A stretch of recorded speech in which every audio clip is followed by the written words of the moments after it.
Piaget. Estudios de psicología genética. El desarrollo del niño es un proceso temporal por excelencia. Me esforzaré en ofrecer algunos datos necesarios para la comprensión de este problema. En particular me referiré a 2 puntos. El primero es el papel necesario del tiempo en el ciclo vital.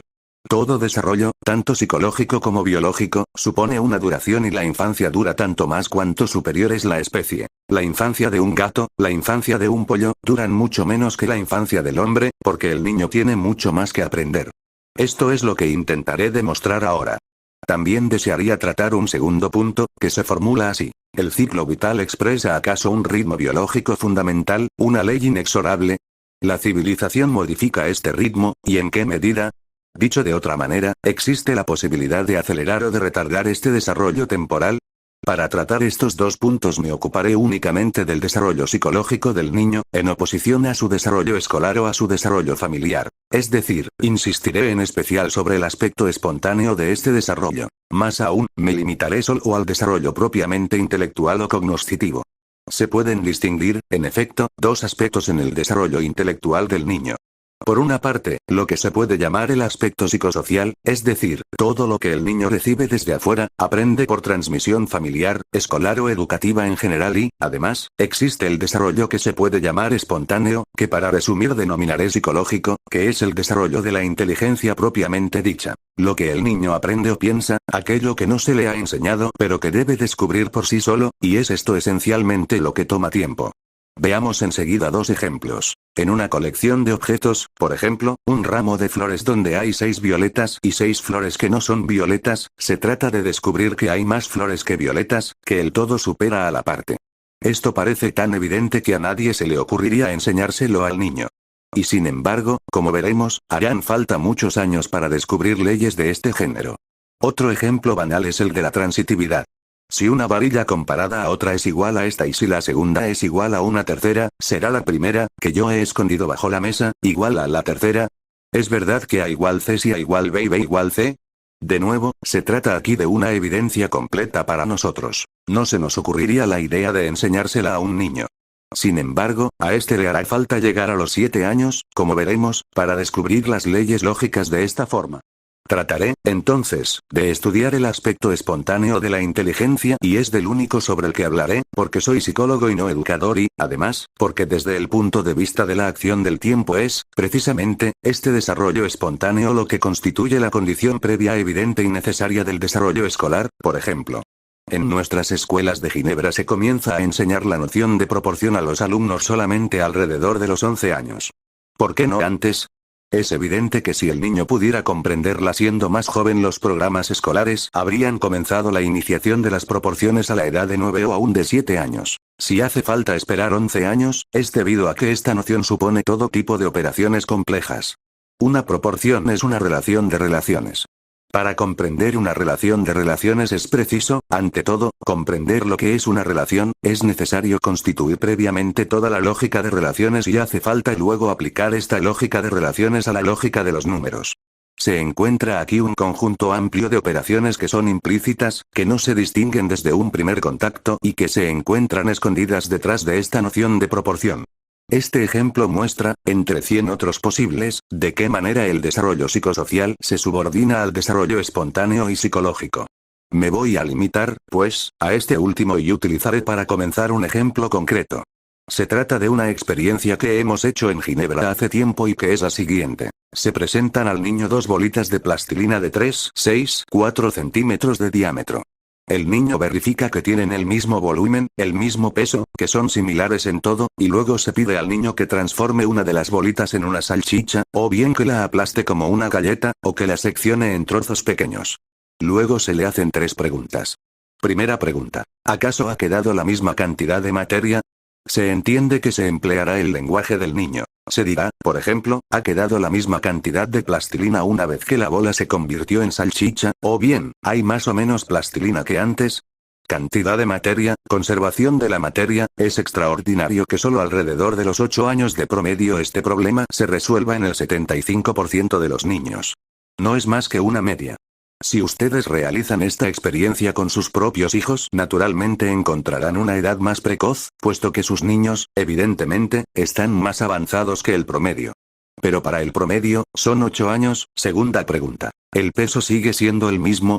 Se presenta a los niños una pequeña balanza. Si pongo una bolita de plastilina sobre uno de los platillos y en el otro la salchicha, suponiendo que haya salido de la bolita por un simple cambio de forma, ¿acaso el peso seguirá siendo el mismo?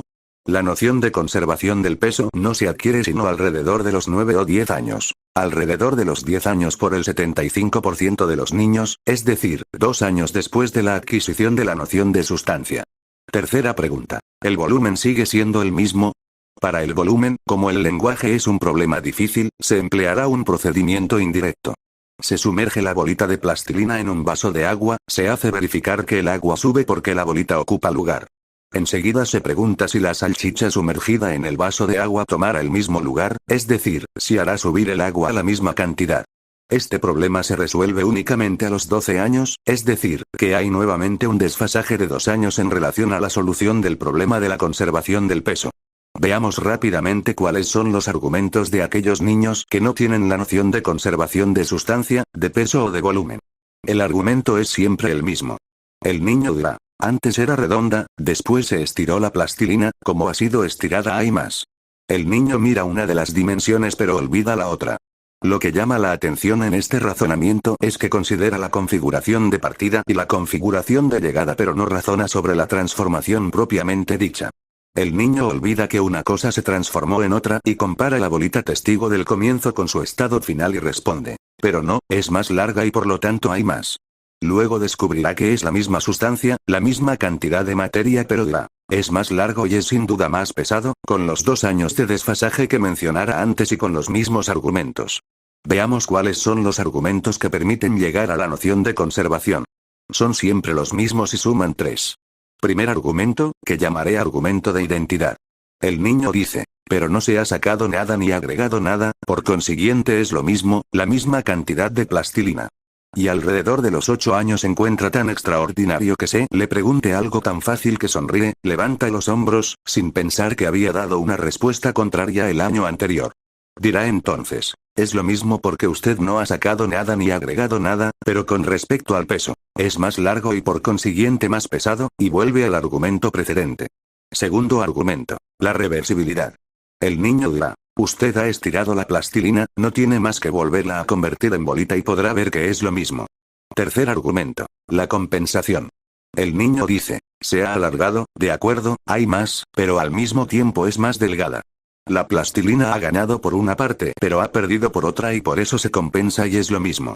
Estos hechos sencillos permiten hacer inmediatamente 2 verificaciones referentes al tiempo y distinguir en el tiempo 2 aspectos fundamentales. La duración, por una parte, y el orden de sucesión de los eventos, por otra. La duración no es más que el intervalo entre los órdenes de sucesión. Y, el tiempo es, ante todo, necesario como duración. Es necesario esperar 8 años para que se adquiera la noción de conservación de la sustancia, 10 años para la noción de peso, y esto solo para el 75% de los sujetos. Y no todos los adultos han adquirido la noción de conservación del peso. Spencer, en su tratado de sociología, cuenta la historia de una señora que viajaba con una valija alargada de preferencia a una valija cuadrada, porque pensaba que los vestidos estirados pesaban menos que los vestidos doblados en la valija cuadrada. En cuanto al volumen nos hace falta esperar 12 años, y esto no es un caso especial para Ginebra. Las experiencias que habíamos realizado entre 1937 y 1940 en Ginebra han sido retomadas en Francia, Polonia, Inglaterra, Estados Unidos, Canadá, Irán y en Aden sobre el Mar Rojo, y en todas partes se han encontrado estos mismos estadios. Pero en promedio no se ha encontrado ninguna ventaja en relación con los niños de Ginebra, que se mantienen en un rango honorable, como veremos enseguida. Es decir, se trata de una edad mínima, salvo, por supuesto, para algunos medios sociales seleccionados, por ejemplo, clases de niños bien dotados. ¿Se puede acelerar una evolución de este tipo por el aprendizaje? Esta pregunta fue postulada por uno de nuestros colaboradores, el psicólogo noruego Hannes Metslund, en nuestro Centro de Epistemología Genética. Se ocupó de calcular la adquisición de la noción de conservación del peso mediante un determinado aprendizaje, en el sentido americano del término, es decir, por refuerzo externo, lectura de los resultados sobre la balanza, por ejemplo. Hace falta, ante todo, comprender que esta adquisición de la noción de conservación supone toda una lógica, todo un razonamiento que se refiere a las transformaciones mismas y, por consiguiente, a la noción de reversibilidad, y esta reversibilidad es la que el mismo niño invoca cuando llega a la noción de conservación. Un estado A de la bolita de plastilina es igual al estado B, el estado B es igual al estado C, entonces el estado A será igual al estado C. Hay una correlación entre estas diversas operaciones. Schmeck-Slund comenzó a verificar esta correlación y encontró que era muy significativa, en los sujetos estudiados, entre la noción de conservación por una parte y la de transitividad por otra. Se ocupó a continuación de sus experiencias de aprendizaje, es decir, mostraba al niño luego de cada respuesta el resultado en la balanza, haciéndole notar bien que el peso era el mismo. Después de 2 o 3 veces, el niño constantemente repite, ¿será de nuevo el mismo peso?, etc. De esta manera existiría un aprendizaje del resultado, pero lo que tiene interés es que este aprendizaje del resultado se limita a este resultado particular, es decir, que cuando Schmeck-Slund pasa del aprendizaje a la transitividad, lo que es una cosa totalmente distinta, porque la transitividad constituye una parte de la armadura lógica que lleva a este resultado, no pudo obtener un aprendizaje en lo que concierne a esta transitividad, a pesar de las repetidas verificaciones sobre la balanza, donde se ve que A igual B, B igual C y A igual C. Una cosa es, pues, aprender un resultado y otra es formar el instrumento intelectual, es decir, una lógica necesaria para la construcción del resultado. No se forma un instrumento nuevo de razonamiento en pocos días, he aquí lo que prueba esta experiencia. Y, la segunda constatación fundamental que vamos a obtener de este ejemplo de las bolitas de plastilina es que el tiempo es necesario también en tanto orden de sucesión. Hemos verificado que el descubrimiento de la noción de conservación de la materia precede en 2 años a la de peso y que ésta precede en 2 años a la de volumen. Este orden de sucesión se ha reencontrado en todas partes y no se ha invertido jamás, es decir, que no se encuentra un solo sujeto que haya descubierto la conservación del peso sin poseer previamente la noción de sustancia, mientras que se encuentra siempre lo inverso. ¿Por qué este orden de sucesión? Porque para que el peso se conserve hace falta, evidentemente, un sustrato. Este sustrato, esta sustancia, será la materia. Es interesante notar que el niño comienza por la sustancia, puesto que esta sustancia sin peso ni volumen no es verificable empíricamente, perceptivamente es un mero concepto, pero un concepto necesario para llegar después a la noción de conservación del peso y del volumen. El niño comienza entonces por esta forma vacía que es la sustancia, pero comienza por ella puesto que, en su defecto, no habría conservación del peso. En cuanto a la conservación del volumen, se trata de un volumen físico y no geométrico que supone la incomprensibilidad y la indeformabilidad del cuerpo, lo que en la lógica del niño supondrá su resistencia, su masa y, por consiguiente, su peso, puesto que el niño no distingue entre el peso y la masa.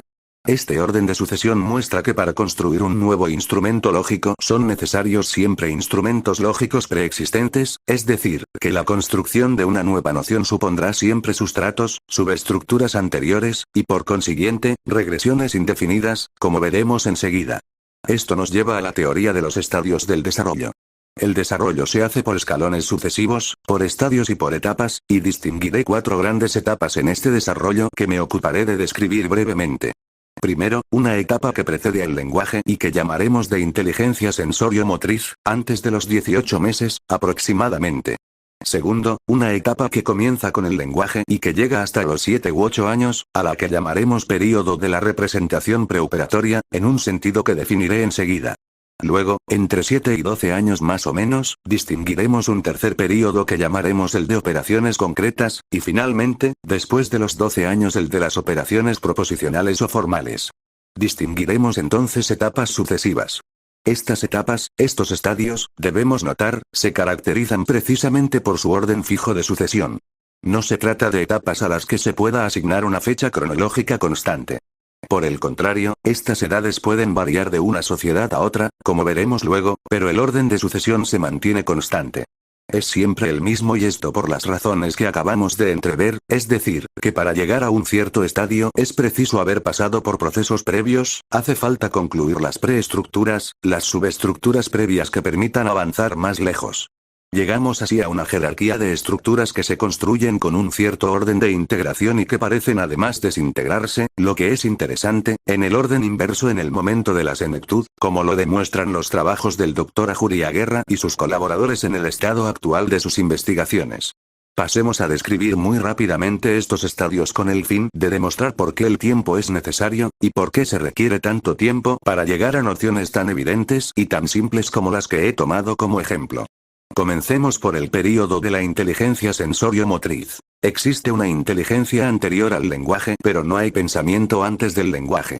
A este respecto distinguimos inteligencia y pensamiento. La inteligencia es la solución de un problema nuevo por el sujeto, es la coordinación de los medios para llegar a un fin que no es accesible de manera inmediata, mientras que el pensamiento es la inteligencia interiorizada que no se apoya sobre la acción directa sino sobre un simbolismo, sobre la evocación simbólica por el lenguaje, por las imágenes mentales, etc. que permiten representar lo que la inteligencia sensorio-motriz, por el contrario, va a captar directamente.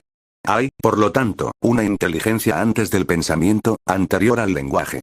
Tomemos un ejemplo. Presento a un niño un trapo, pero sin que la haya visto, bajo este también he escondido una boina vasca. Después, le presento al niño un objeto nuevo para él, un juguete cualquiera que no conoce, que desea tomar y que luego escondo debajo del trapo. Llegado a un cierto nivel de desarrollo, va a levantar el trapo para encontrar el objeto, pero aunque no vea el objeto sino solo la boina vasca, va inmediatamente a levantar la boina para encontrar el objeto en cuestión. Esto, que parece ser nada, es un acto de inteligencia muy complejo y supone, ante todo, la permanencia del objeto. Veremos enseguida que la noción de permanencia no es innata y que exige, por el contrario, varios meses para construirse. Supone la localización del objeto, lo que no se da inmediatamente puesto que esta localización, a su vez, supone la organización del espacio. Esto supone, por su parte, relaciones particulares del tipo arriba-abajo, etc. Hay, por lo tanto, toda una construcción en este acto de inteligencia que parece tan simple, pero que un acto de inteligencia de este tipo pueda construirse antes que el lenguaje no supone necesariamente la representación o el pensamiento. ¿Por qué este período de inteligencia sensorio-motriz dura tanto tiempo, hasta los 18 meses? Dicho de otra manera, ¿por qué la adquisición del lenguaje es tan tardía en relación a los mecanismos invocados? Se ha querido reducir el lenguaje a un puro sistema de condicionamientos, de reflejos condicionados, pero si tal fuera el caso, existiría una adquisición del lenguaje desde el comienzo del primer mes, puesto y que los primeros reflejos condicionados comienzan con el segundo mes. ¿Por qué entonces hace falta esperar 18 meses? Respondemos que el lenguaje es solidario del pensamiento supone, en consecuencia, un sistema de acciones interiorizadas e incluso, tarde o temprano, un sistema de operaciones. Llamaremos operaciones a las acciones interiorizadas, es decir, ejecutadas no solamente en forma material sino interiormente, simbólicamente. Son acciones que pueden combinarse de muchas maneras, en particular que pueden invertirse, que son reversibles en el sentido que indicaré enseguida. Estas acciones constituyen el pensamiento. Estas acciones interiorizadas, ante todo, hay que aprender a ejecutarlas materialmente y exigen al comienzo todo un sistema de acciones efectivas, de acciones materiales. Pensar es, por ejemplo, clasificar o ordenar o poner en correspondencia, reunir o disociar, etc. Es necesario que todas estas operaciones hayan sido ejecutadas materialmente como acciones para luego construirlas en pensamiento.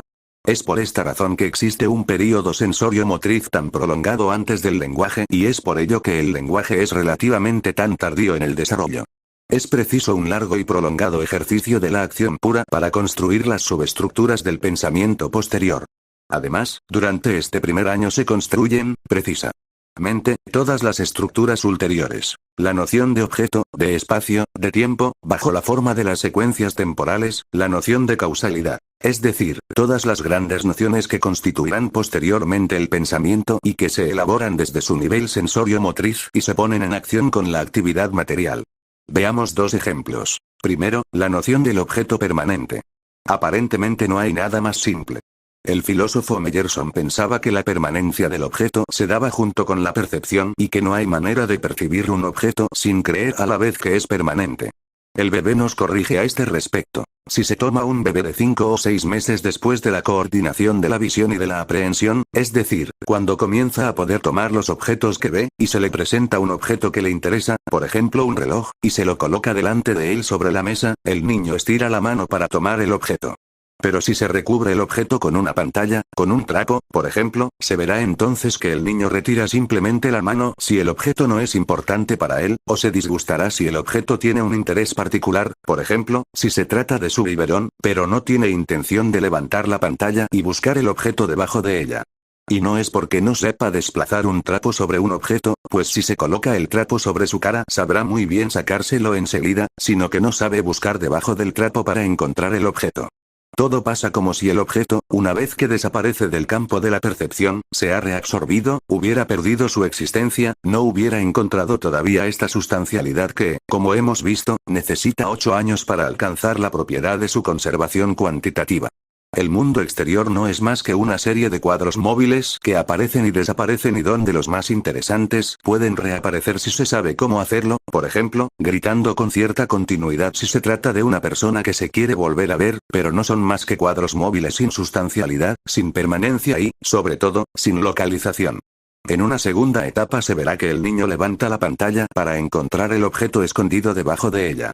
Pero un control posterior demuestra que aún no está todo adquirido.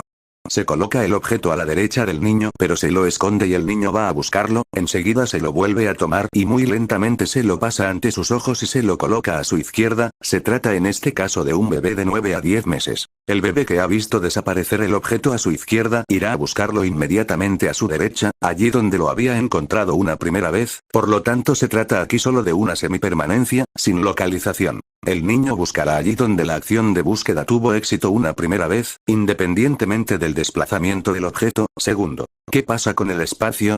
Aquí, nuevamente, se ve que nada es innato en las estructuras y que todo debe ser construido poco a poco y laboriosamente. En lo que concierne al espacio, todo el desarrollo sensorio-motriz es particularmente importante e interesante desde el punto de vista de la psicología de la inteligencia. Al comienzo, en efecto, el recién nacido no posee un espacio en tanto continente, puesto que no hay objeto, incluyendo al cuerpo propio, que no es naturalmente concebido como un objeto. Existe una serie de espacios heterogéneos unos con otros, y todos se centran sobre el cuerpo propio.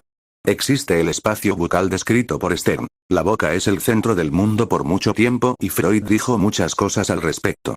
Después está el espacio visual, pero además del espacio visual está el espacio táctil y también el espacio auditivo. Estos espacios se centran todos sobre el cuerpo propio por una parte, la acción de mirar, de seguir con los ojos, la acción de llevar a la boca, etc.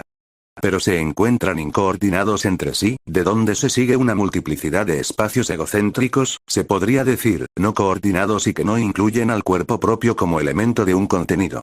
Sin embargo, 18 meses más tarde este mismo niño tendrá la noción de un espacio general que engloba a todas estas variedades particulares de espacios, comprendiendo a todos los objetos que se han convertido en sólidos permanentes, y que incluye al cuerpo propio a título de objeto entre los demás.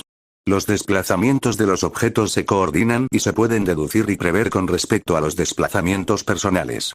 Dicho de otra manera, durante estos 18 meses no sería exagerado hablar de una revolución copernicana, en el sentido kantiano del término. Hay una inversión total, una descentración total con respecto al espacio egocéntrico primitivo. He dicho lo suficiente para mostrar que 18 meses son bien poco para construir todo esto y que, en realidad, este desarrollo es extraordinariamente acelerado durante el primer año. Es posiblemente el período de la niñez donde las adquisiciones son más numerosas y más rápidas. Paso ahora al período de la representación preoperatoria. Alrededor del año y medio o 2 años se produce un evento extraordinario en el desarrollo intelectual del niño. Es cuando aparece la capacidad de representar algo por medio de otra cosa. Es lo que se llama función simbólica. La función simbólica es el lenguaje que, por otra parte, es un sistema de signos sociales por oposición a los signos individuales. Pero al mismo tiempo que este lenguaje, hay otras manifestaciones de la función simbólica.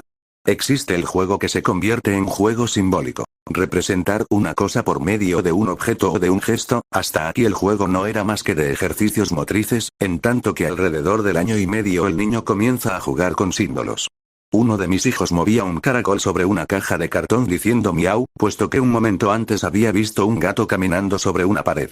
El símbolo era evidente en este caso, puesto que el niño no tenía otra palabra a su disposición. Pero lo que es nuevo es representar alguna cosa mediante otra. Una tercera forma de simbolismo podría ser la simbólica gestual, por ejemplo, en la imitación diferida. Una cuarta forma será el comienzo de la imagen mental o la imitación interiorizada. Existe, por lo tanto, un conjunto de simbolizantes que aparecen en este nivel y que hacen posible el pensamiento. El pensamiento es, repito, un sistema de acción interiorizada, que conduce a estas acciones particulares que llamamos operaciones. Acciones reversibles y acciones que se coordinan unas con otras en sistemas de conjunto, de los que diremos algo enseguida. Se presenta aquí una situación que plantea de la manera más aguda el problema del tiempo. ¿Por qué las estructuras lógicas, las operaciones reversibles, que acabamos de caracterizar, y la noción de conservación, de la cual hablamos, no aparecen juntamente con el lenguaje y desde el momento en que existe la función simbólica? ¿Por qué hace falta esperar 8 años para adquirir el invariante de la sustancia y más tiempo aún para las otras nociones, en lugar de aparecer desde que existe la función simbólica, es decir, la posibilidad de pensar y no ya solo de actuar materialmente?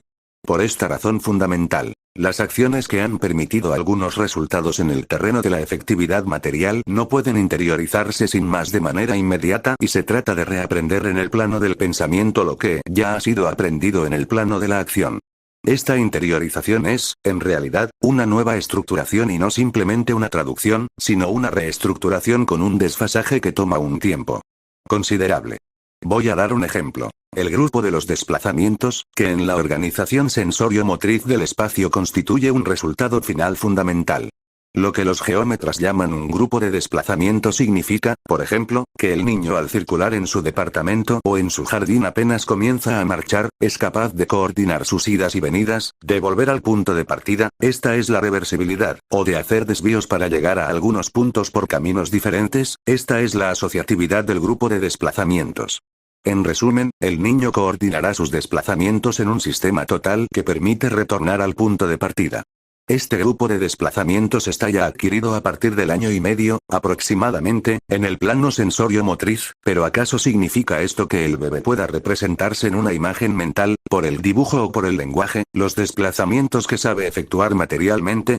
En absoluto, porque desplazarse es una cosa y muy distinto es evocar por la representación los mismos desplazamientos. Hemos realizado con mi colaboradora Esceminska una experiencia llena de interés para nosotros. En una época con menos circulación en Ginebra, los niños de 4 o 5 años iban solos de la casa a la escuela y volvían también solos de la escuela a la casa, 2 o 4 veces por día. Ensayamos, entonces, hacerles representar el trayecto que seguían de la escuela a casa no por el dibujo, porque esto hubiera sido muy complicado, ni por la palabra, porque hubiese causado más dificultades todavía, sino por medio de un pequeño juego de construcción. Pusimos una cinta azul para representar el río Arve, un cartón verde para el parque de Plain Palace, representamos la iglesia, el palacio de las exposiciones, etc. Y el niño debía colocar los diferentes edificios en relación con su casa y con la escuela. Si bien estos niños de 4 o 5 años sabían seguir el camino para ir a su escuela, no podían empero representarlo y daban de alguna manera una representación motriz. El niño decía, salgo de casa, voy así, gesto, después así, gesto, doy una vuelta así y después llego a la escuela. Pero poner los edificios y reconstruir el camino es una tarea muy diferente. Una cosa es encontrarse en una ciudad extranjera, donde se acaba de llegar, y no perderse al cabo de algunos días, y otra, muy diferente, es evocar el plano de esta ciudad si no se tiene uno a disposición. Si una misma acción se ejecuta materialmente o se evoca en el pensamiento, en realidad no se trata ya de la misma acción. El desarrollo no es lineal, hace falta una reconstrucción. Es lo que explica que haya un periodo que dura hasta los 7 u 8 años, donde todo aquello que fue adquirido en el nivel sensorio-motriz no pueda continuarse sin más y deba reelaborarse en el nivel de la representación antes de llegar a estas operaciones y a estas conversaciones de las que hablábamos. Llego ahora al nivel de las operaciones concretas, alrededor de los 7 años promedio en nuestras culturas. Pero veremos que hay retardos y aceleraciones debidas a la acción social. Alrededor de los 7 años constatamos un cambio fundamental en el desarrollo del niño. Se convierte en poseedor de una cierta lógica, es capaz de coordinar operaciones en el sentido de la reversibilidad, en el sentido de un sistema de conjunto, de lo que daré enseguida 2 ejemplos. Este período coincide con los comienzos de la escuela primaria. Aquí, nuevamente, pienso que el factor psicológico es decisivo. Si el nivel de las operaciones concretas fuera más precoz se hubiera podido comenzar la escuela primaria antes, pero esto no es posible hasta que se alcance un cierto nivel de elaboración. Trataré de ofrecer ahora algunas de sus características. Las operaciones del pensamiento, notémoslo enseguida, no son idénticas en este nivel a aquello que corresponde a nuestra lógica o a lo que podrá ser la lógica del adolescente. La lógica del adolescente, y nuestra lógica, son esencialmente una lógica del discurso. Es decir, que somos capaces, y el adolescente lo será a partir de los 12 o 15 años, de razonar sobre enunciados verbales preposicionales, podemos manipular hipótesis, razonar poniéndonos en el punto de vista ajeno aún sin creer en las proposiciones sobre las cuales razonamos. Somos capaces de manipularlas de una manera formal e hipotético-deductiva. Esta lógica, como veremos más adelante, tarda mucho tiempo en construirse. Antes de llegar a esta lógica se debe pasar por un estado previo, que llamaré período de las operaciones concretas. Este período corresponde a una lógica que no versa sobre enunciados verbales y que se aplica únicamente sobre los propios objetos manipulables. Será una lógica de clases porque puede reunir los objetos en conjuntos, en clases, o bien será una lógica de relaciones porque puede combinar los objetos siguiendo sus diferentes relaciones, o bien será una lógica de números porque permite enumerar materialmente al manipular los objetos, pero aunque podrá ser una lógica de clases, relaciones y números no llegará a ser todavía una lógica de proposiciones. Y, sin embargo, nos encontramos frente a una lógica en el sentido de que, por la primera vez, estamos en presencia de operaciones propiamente dichas en tanto que pueden ser invertidas, como por ejemplo la adición, que es la misma operación que la sustracción en el sentido inverso. Y, además, es una lógica en el sentido de que las operaciones están coordinadas, agrupadas, en sistemas de conjunto, que poseen sus leyes en tanto son totalidades. Y es preciso insistir con mucho vigor sobre la necesidad de las estructuras de conjunto para la elaboración del pensamiento. Por ejemplo, un número no existe en estado aislado. Lo que se da es la serie de los números, es decir, un sistema organizado que es la unidad más la unidad y así sucesivamente. Una clase lógica, un concepto, no existe en estado aislado. Lo que se da es el sistema total que se llamará clasificación. Una relación de comparación, más grande que, no existe tampoco en estado aislado, es parte de una estructura de conjunto que se llamará seriación, que consiste en ordenar los elementos siguiendo la misma relación. Son estas las estructuras que se construyen a partir de los 7 años, y recién a partir de este momento las nociones de conservación se hacen posibles. Tomemos dos ejemplos de estas estructuras de conjunto. 1. La seriación. Se da al niño una serie de varillas de diferentes tamaños y se le indica que las ordene de la más pequeña a la más grande. Por supuesto, el niño podrá lograr esto antes de los 7 años, pero lo hará de una forma empírica, es decir, por ensayos sucesivos, lo que no es una operación lógica. Solo a partir de los 7 años el niño es capaz de elaborar un sistema para comparar los elementos entre sí, basta que haya encontrado el más pequeño que pone sobre la mesa, enseguida buscará el más pequeño de aquellos que quedan y lo colocará junto al primero, y después el más pequeño de todos aquellos que quedan y lo colocará junto al segundo, etc. Cada elemento será a la vez más grande que todos aquellos que han sido puestos sobre la mesa y más pequeño que todos aquellos que quedan. Se trata aquí de un elemento de reversibilidad. Esta operación, que es sencilla, se adquiere alrededor de los 7 años para las longitudes, pero si se traduce esta operación en términos de lenguaje puro se hace mucho más complicada. En los test de inteligencia de Burke, que son tan ricos en operaciones lógicas, existe el siguiente ítem que estudié en una época con gran interés. Se trata de 3 niñas que difieren por el color de sus cabellos y es cuestión de adivinar cuál es la más oscura de las 3. Edith es más rubia que Susana y esta es, al mismo tiempo, más oscura que Lily. ¿Cuál es la más oscura de las 3? Se ve que hace falta un pequeño razonamiento, que no es inmediato, aún para un adulto, para encontrar que es Susana y no Lily. En el niño hará falta esperar hasta los 12 años para que este problema se resuelva, porque se plantea en términos de enunciados verbales. Sin embargo, no hay aquí nada más que la seriación citada anteriormente, pero una seriación verbal es una cosa diferente a las operaciones concretas que estoy describiendo. 2. La clasificación. Esta se adquiere solamente alrededor de los 7 u 8 años, si se toma como criterio de clasificación a la inclusión de una subclase en una clase, es decir, comprender el hecho de que la parte es más pequeña que el todo. Esto puede parecer extraordinario, pero sin embargo es verdad.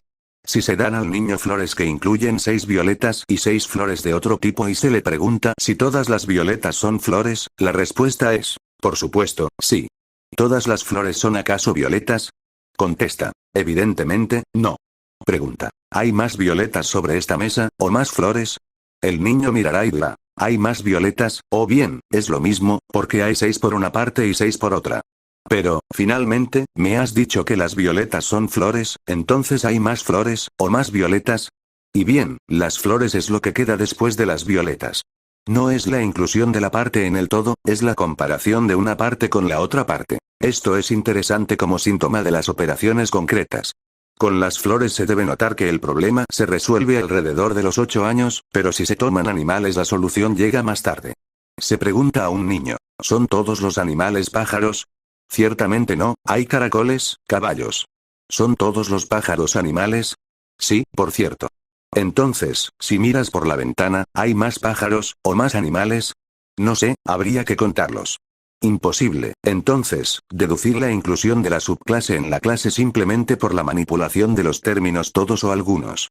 Y esto, probablemente, porque las flores se pueden juntar en ramilletes. Se trata aquí de una operación concreta, fácil, mientras que hacer un ramillete de golondrinas parece más complicado, ya no es más manipulable. Llegó finalmente, al nivel de las operaciones formales, alrededor de los 14 o 15 años, como nivel de equilibrio. Se trata aquí de una última etapa en cuyo transcurso el niño se vuelve capaz de razonar y de deducir, no solamente sobre objetos manipulables, como estos bastoncillos para ordenar, este conjunto de objetos para reunir, etc. Es capaz de una lógica y de un razonamiento deductivo sobre una hipótesis, sobre proposiciones. Se trata de toda una nueva lógica, de un nuevo conjunto de operaciones específicas que vienen a superponerse a los precedentes y que se puede llamar lógica de proposiciones. Esta supone, en efecto, dos caracteres nuevos muy fundamentales. En primer lugar, es una combinatoria, mientras que hasta ese momento todo se hacía por proximidad, por inclusiones sucesivas. En cambio, la combinatoria reúne cualquier elemento con cualquier otro. Existe, entonces, aquí un carácter absolutamente nuevo que se basa en una especie de clasificación de todas las clasificaciones, o de una seriación de todas las seriaciones. La lógica de las proposiciones supondrá, además, la combinación en un sistema único de las diferentes agrupaciones que hasta ese momento se basaban o bien en la reciprocidad o bien en la inversión, que son diferentes formas de reversibilidad, grupo de las 4 transformaciones: inversión, reciprocidad, correlatividad, identidad. Nos encontramos, pues, en presencia del término final, que en nuestras sociedades no se observa sino alrededor de los 14 o 15 años, y que toma tanto tiempo porque para llegar hasta allí es preciso pasar por todo tipo de etapas, siendo cada una necesaria para la conquista de la siguiente. Hasta aquí he intentado mostrar el papel necesario del tiempo en el desarrollo intelectual del niño. Hablaré ahora de la segunda cuestión que he propuesto al comienzo de este estudio, a saber, ¿se trata de un ritmo inexorable, o bien acepta variaciones posibles bajo el efecto de la cultura o de las condiciones en las cuales vive el niño? Se pueden dar dos respuestas, la respuesta de hecho y la respuesta por interpretación teórica. Pero lamentablemente la respuesta de hecho es inseparable de la interpretación teórica, puesto que un hecho no es nada por sí mismo si no se lo interpreta, y la interpretación aquí es siempre delicada. El estado de hecho, se encuentran, evidentemente, aceleraciones en relación a las edades que he indicado. Hay individuos más dotados que otros, hay genios de tanto en tanto. Luego hay aceleraciones, pero, ¿estas aceleraciones son el resultado de una maduración biológica más rápida? Esto es muy posible puesto que hay ritmos muy diferentes dentro del crecimiento individual. O bien es un efecto de la educación, del ejercicio, etc. El hecho bruto no permite responder y se ve que hace falta una interpretación. Además, por otra parte, se encuentran aceleraciones colectivas en ciertas clases sociales y en ciertos medios, pero aquí, nuevamente, se trata de una selección de los mejor dotados, o de una acción propiamente social. En efecto, lo que se encuentra, ante todo, en los estudios comparados que se han realizado en varios países sobre estos tipos de resultados revela retardos asombrosos en relación con las edades que hemos dado. Por ejemplo, los psicólogos canadienses, que han retomado estas pruebas en detalle y en una forma muy sistemática, encuentran en Montreal las mismas edades que en Ginebra, pero al repetir los mismos estudios comparados en la Martinica observaron 4 años de retardo en las respuestas que se dieron sobre estos problemas. Se trataba sin embargo de niños escolarizados según el programa francés de enseñanza primaria, que llega hasta el certificado de estudios primarios. A pesar de ello, los pequeños de la Martinica tienen 4 años de retardo en la adquisición de las nociones de conservación, de deducción, de seriación, etc. Entonces, ¿de qué se trata?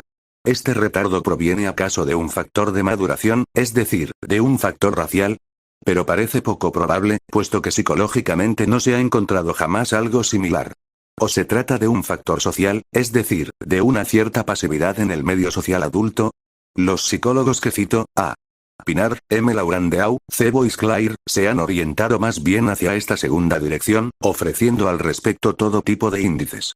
Uno de los maestros de los niños examinados había dudado mucho antes de elegir su profesión entre la vocación de maestro y otra posible, la de mago. Ahora bien, un medio adulto sin dinamismo intelectual puede ser la causa de un retardo en el desarrollo de los niños. Por otra parte, han sido realizadas otras investigaciones en Irán. En Teherán se encontraron, más o menos, las mismas edades que en Ginebra, pero en los analfabetos del campo, a pocas horas de aquella ciudad, se observa un retardo de 2 años y medio, y esto de una manera casi constante. El orden de sucesión, sin embargo, sigue siendo igual con algunos desfasajes.